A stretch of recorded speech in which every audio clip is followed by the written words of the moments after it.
Survie. The thing about survival stories, at least as far as I'm concerned, is that it's essential that the character not only survives physically, but that his or her, their mind survives.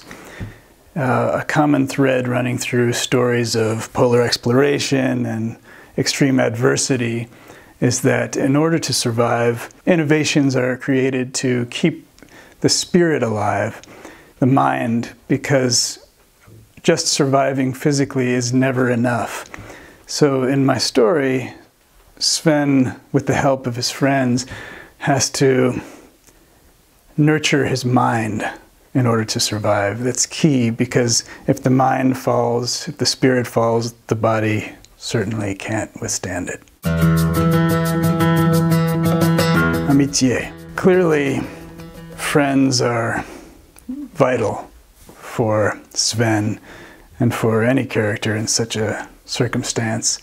But in this case, they're also essential to Sven's development as a human being. Without them in his life, he never would reach a fully rounded state, a complete human being. He requires friendship to achieve his full potential. So it's more than just a salve or something that gets him by. It's part of his journey as a human being.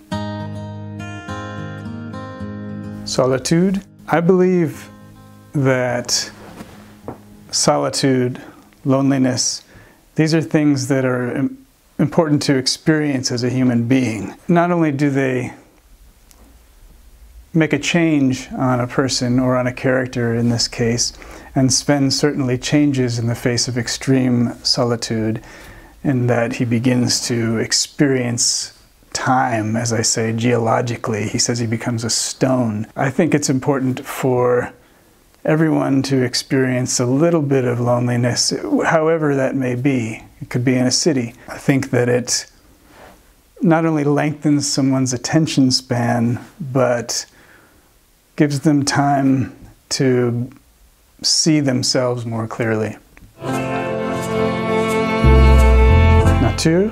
I come from a background of nature writing, as they say in the States. That's something I did for many years.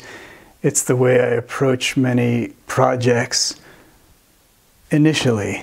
It's key for me to go to the place I'm writing about, if I can, and take 1,000 photographs and 1,000 pages of notes and that will allow me to bring it to life in a way I never could otherwise.